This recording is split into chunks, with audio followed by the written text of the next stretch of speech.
Tu veux préparer ta retraite intelligemment, réduire tes impôts, faire fructifier ton argent? Alors le plan d'épargne retraite ou PER, c'est peut-être la solution à connaître. Mais comment ça fonctionne? Quels sont ses avantages?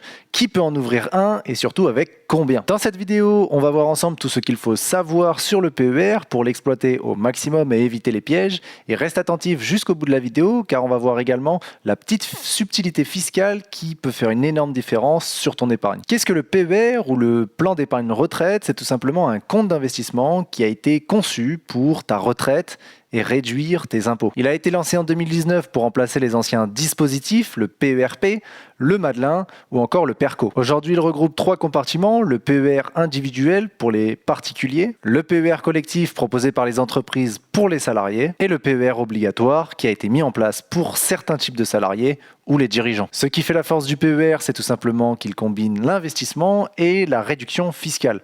Et on va voir comment juste après. Qui peut ouvrir un PER? La bonne nouvelle, c'est que pratiquement tout le monde peut ouvrir un plan d'épargne retraite. Si tu es salarié, tu peux donc ouvrir un PER individuel ou bien un PER collectif ou obligatoire si ton entreprise te le permet. Si tu es indépendant, autrement dit TNS, donc travailleur non salarié, tu as quand même accès à un PER individuel. L'avantage, c'est que tu as des plafonds d'optimisation qui sont bien plus intéressants. Quand on sait qu'il y a très peu de retraites pour les indépendants, ça reste une solution qui est relativement intéressante. Et même si tu es retraité, tu as le droit d'ouvrir un PER, mais attention, les déductions fiscales seront beaucoup moins intéressantes. Donc peu importe ton statut, tu pourras quand même ouvrir un PER et pouvoir optimiser un peu pour ta retraite. Passons à la question cruciale, combien peut-on mettre sur un PER et combien nous allons pouvoir déduire en impôts chaque année. Si tu es salarié, tes versements seront déductibles à hauteur de 10% de tes revenus professionnels nets sur l'année précédente avec un plafond de 35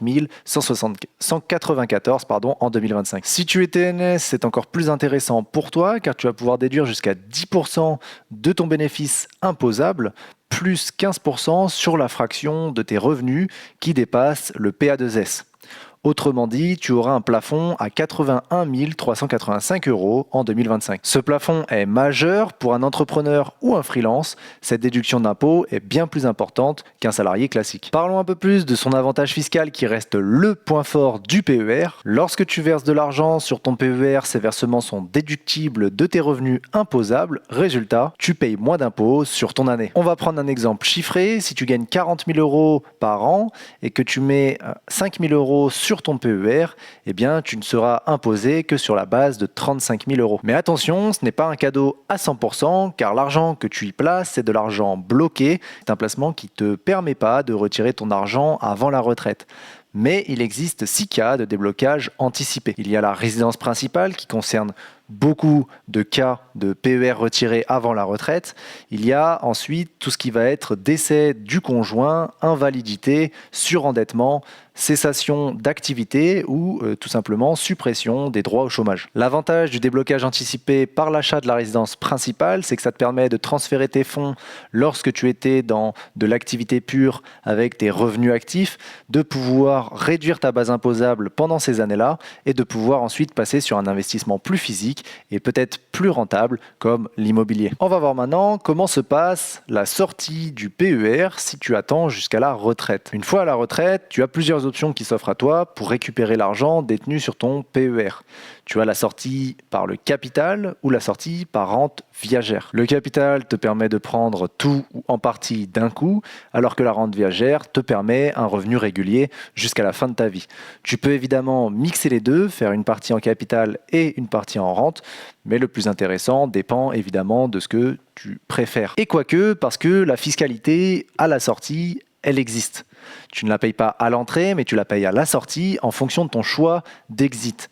Donc si tu prends une rente viagère, tu vas être imposé comme un retraité, donc comme une retraite. Alors que si tu le considères comme du capital, si je ne dis pas de bêtises, tu vas être imposé et tu vas être soumis à la flat tax. D'où l'importance de bien réfléchir avant d'ouvrir un PER et de regarder en fonction de ta situation si ça a un intérêt et d'utiliser la bonne stratégie. Alors maintenant, tu sais absolument tout sur le PER, ça reste un excellent moyen d'optimiser sa fiscalité tout en préparant sa retraite, mais faut-il encore l'utiliser l'utiliser intelligemment. N'hésite pas à me dire en commentaire si tu as déjà un PER d'ouvert ou si tu comptais en ouvrir un prochainement, ou bien si tu préfères tout simplement d'autres classes d'actifs. N'hésite pas également à rejoindre le groupe Discord si tu veux aller plus en profondeur sur le sujet des finances personnelles. Et j'espère que la vidéo vous aura plu. Je vous dis à la prochaine. C'était Fabio. Ciao tout le monde.